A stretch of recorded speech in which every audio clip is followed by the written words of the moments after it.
1798, Thomas Malthus, economista y ministro anglicano, publica Ensayo sobre el principio de la población. En esta obra, Malthus deduce que el poder de crecimiento de la población excede el poder de la tierra para la subsistencia del ser humano.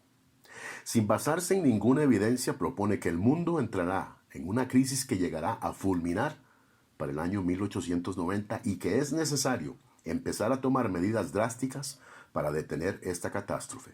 Medidas como métodos de castidad, abstinencia de matrimonio o al menos retraso de matrimonio hasta acumular suficientes recursos, tener menos hijos, etcétera, etcétera. La crisis era eminente, ya que la miseria y la hambruna son de hecho la única garantía del crecimiento de la población.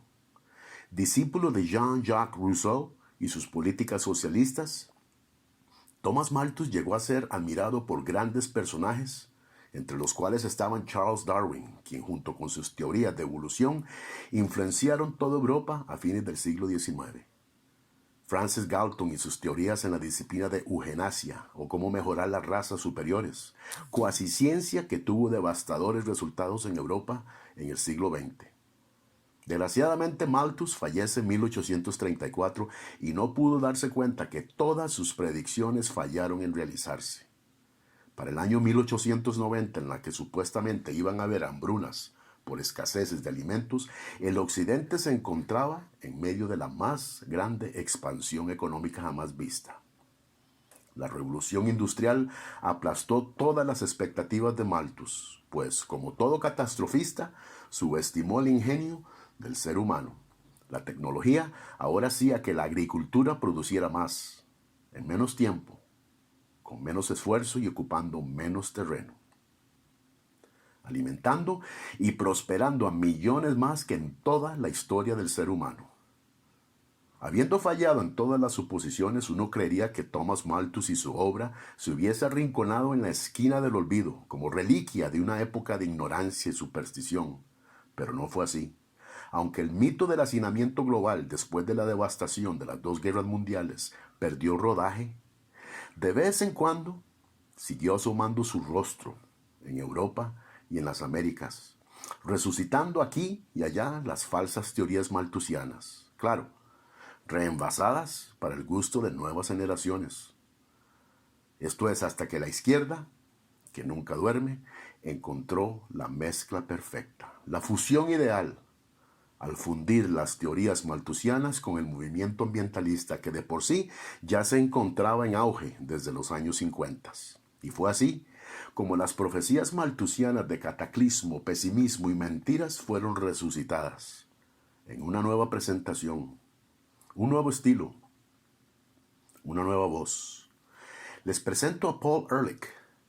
Si a alguien le tenía que caer el manto malthusiano, este es él. Entomólogo y autor en 1968 del famoso libro The Population Bomb, o La explosión demográfica, una exitosa resurrección de teorías malthusianas. De acuerdo a este alarmista, el incremento de la población global traería miseria, caos y hambrunas a millones de habitantes para la década de 1970. El libro fue celebrado por la izquierda, vendió más de 3 millones de ejemplares. Era lectura requerida para todo buen ambientalista. Los medios, siempre buscando cómo explotar una catástrofe, entrevistaban a su autor en periódicos y revistas y televisión, todos fuertemente intentando persuadir de sus advertencias, implementando medidas de prevención y advertencias sobre la inminente fatalidad. Fatalidad que, como ya suponen, nunca se dio. Todas las suposiciones contenidas en la obra de Paul Ehrlich perdieron en dar a su blanco. Todas. Desde las hambrunas en los años 70 y 80, en las que morirían 4 billones de habitantes en todo el planeta, incluso 65 millones de norteamericanos. La desaparición total de Inglaterra debido a los supuestos desastres ambientales de la sobrepoblación. La desaparición de una gran parte de vida marina, el racionamiento de agua, alimentos, etcétera, etcétera. Lamentablemente, aunque ninguna de estas predicciones llegaran a cumplirse, ya el mal que habían causado era irreparable. El miedo El pesimismo y el alarmismo habían hecho nido en las políticas de todos los organismos de izquierda. Avivando el miedo a la sobrepoblación en su libro, el nuevo sacerdote maltusiano, junto con otras entidades que le hacían segunda voz como el Club de Roma y la ONU, hacían un llamado al uso de métodos de coerción para frenar el problema del hacinamiento. Métodos como la esterilización forzada, que tantos derechos humanos violó por años en la India, en China y muy recientemente en Perú, donde más de 200,000 mujeres de bajos ingresos e indígenas fueron sometidas a procedimientos quirúrgicos sin consentimiento. Muchas de ellas muriendo debido a la mala praxis de dichos procedimientos. Todo esto, señoras y señores, en parte financiado por el FPNU, Fondo de Población de las Naciones Unidas, entidad que está siempre al frente de difundir la farsa maltusiana. Paul Ehrlich, al igual que su predecesor hacía 200 años, cometió el error de considerar que los seres humanos son solo bocas que alimentar y no mentes productivas e inventivas. Tenemos sobrepoblación en ciudades, sí, pero no en países enteros. Los falsos profetas de alarmismo nos aseguran que la miseria y las escaseces de recursos son el resultado de la alta concentración de seres humanos. Pero las ciudades más densas del mundo como Tokio, Manhattan y Hong Kong, por ejemplo, demuestran todo lo contrario, pues son lugares donde los niveles de vida son altamente superiores al estándar y la gente, en vez de salir, más bien busca mudarse allí por la alta concentración de servicios y bienestar, demostrando claramente que el estado caótico de ciudades como Calcuta se debe más a la falta de organización y administración y no a la mucha población. Paradójicamente, la misma ONU nos declara que desde los años 60 los niveles de natalidad mundiales han disminuido considerablemente. La población seguirá creciendo a un ritmo mucho más lento que en siglos pasados, lo que implica que tarde o temprano los países desarrollados se verán en problemas con mantener a una población anciana y pocos jóvenes que contribuyan a los programas sociales. Dichosamente, no es necesario ser un científico para refutar esta farsa. El tiempo mismo ha sido su peor enemigo, pues se ha encargado de refutar el fraude una y otra vez.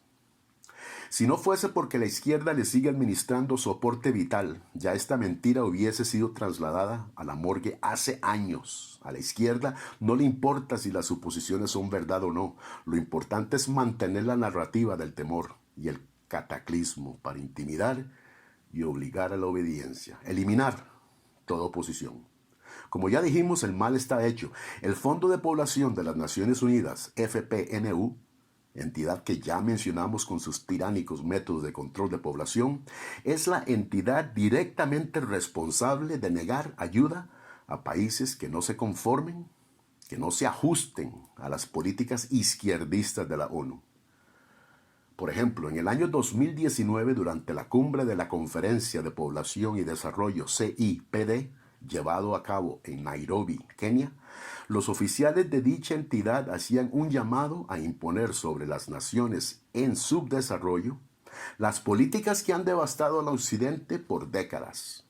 La educación sexual de menores en las escuelas públicas. La legalización total del aborto, escondido bajo el término derechos reproductivos. La promoción masiva de la agenda homosexual y la legalización del matrimonio gay bajo el término derechos humanos. Las voces de protesta no se tardaron en adueñarse de las calles. El mismo presidente de Kenia, en aquel momento, Uhuru Kenyatta, hizo un llamado a la nación por televisión donde rechazaba las políticas de la cumbre y prometía que su administración no aceptaría propuestas que violaran las costumbres y valores africanas. Aplaudimos este gesto del pueblo de Kenia, pero no sabemos cuánto va a durar este rechazo, pues la coerción es un arma poderosa en manos de la izquierda. Hoy, a sus 90 años, Paul Ehrlich sigue siendo entrevistado y proclamado como científico fidedigno, aunque no lo crean. Tan recientemente como en enero del 2023, este agorero fue entrevistado por el programa 60 Minutes de la cadena CBS como si fuera un experto y donde repetía las mismas catástrofes imaginarias de hace más de 50 años. Señoras y señores, como hemos dicho antes, el periodismo murió hace años. Para terminar, déjenos aclarar que hoy el mundo produce más alimentos que en ningún otro momento de la historia del ser humano. Excepto por lugares donde existen conflictos militares, junto con extrema corrupción gubernamental, como Somalia y Etiopía, por ejemplo, la obesidad se está convirtiendo en un grave problema, y no la falta de alimentos. Las tasas de fertilidad en el mundo están disminuyendo, así que el problema no es que los humanos nos reproducimos como conejos, sino que ya no morimos como moscas. Hoy vivimos más que hace 100 años. Como nos dice el gran economista Thomas Sowell, la diferencia en el estándar de vida entre el cavernícola y nosotros no son los recursos naturales, pues el hombre primitivo tenía los mismos que tenemos hoy, sino el conocimiento, el ingenio del ser humano en maniobrar los recursos para su beneficio. Y aquí es donde fallaron y siguen fallando los promotores del catastrofismo. Los avances tecnológicos han hecho prosperar al planeta más allá de lo imaginado. El mundo tiene ciudades sobrepobladas, no países sobrepoblados. La población entera del mundo cabe dentro del estado de Texas con casi 269,000 millas cuadradas. Este estado le proporcionaría al ser humano de todo el planeta la misma densidad de la población actual que la isla de Manhattan. Y esto sin mencionar que aún Alaska sería más confortable siendo el doble de grande que Texas. El punto es que las políticas de la sobrepoblación tienen que ser vistas por lo que realmente son, un vehículo más en las manos de izquierdistas para culpar al capitalismo de tragedias imaginarias, mitos y falsedades, ignorando toda evidencia en su contra para avanzar políticas absurdas, como que nos estamos quedando sin espacio y recursos, cataclismos imaginarios que nunca se cumplieron. Mi nombre es Eric Aguilar y les damos la bienvenida a leer. Le instamos a suscribirse a nuestro canal y participar de las discusiones sobre los temas polémicos de la actualidad. Una vez más, les damos las gracias por escucharnos.